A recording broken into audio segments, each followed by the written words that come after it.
see how efficient they were to use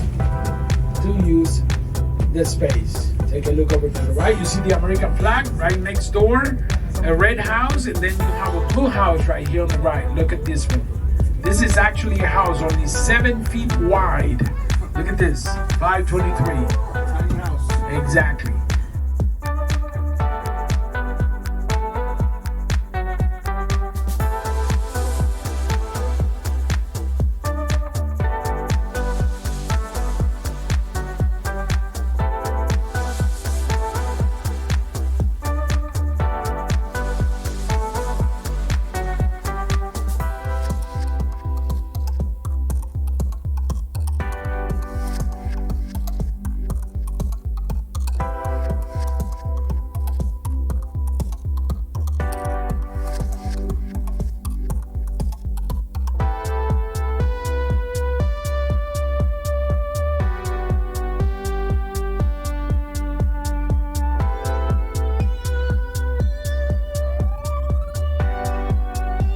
So we are right now located at the tomb where he was originally buried, George Washington. In 1799 he passed away and he was buried here, okay, in the family site.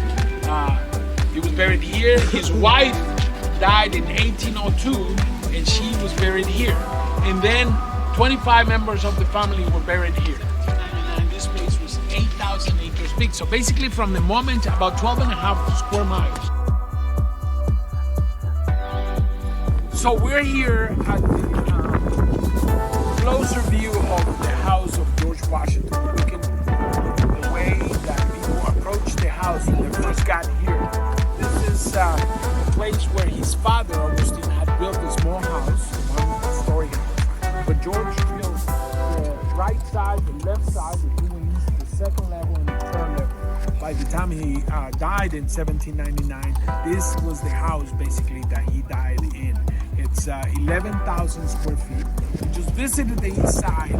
The house today and the property is owned by the Mount Vernon Ladies Association of the Union, which is the organization that created to buy the house in the 1850s. And they purchased it from John Washington III, which was the last Washington member of the family that owned Washington's first car. I want you to look at the size of the wheels. That was a way to negotiate the terrain. There were no roads, and they attach a horse to the front, and that was basically a riding chair.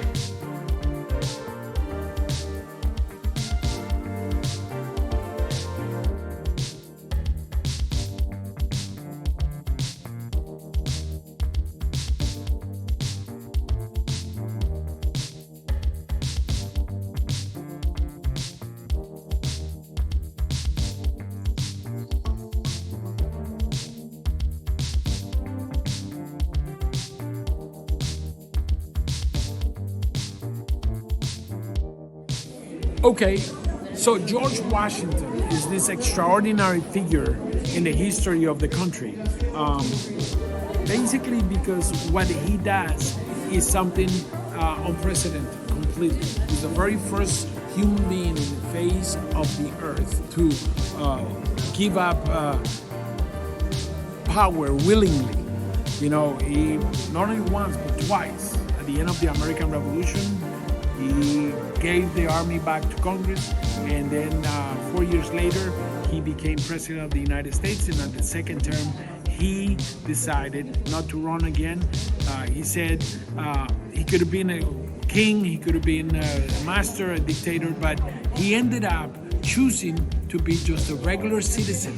And he said, the true test of democracy, which is what he had been fighting for, is not electing your first president, is electing your second president and having a peaceful transition of power.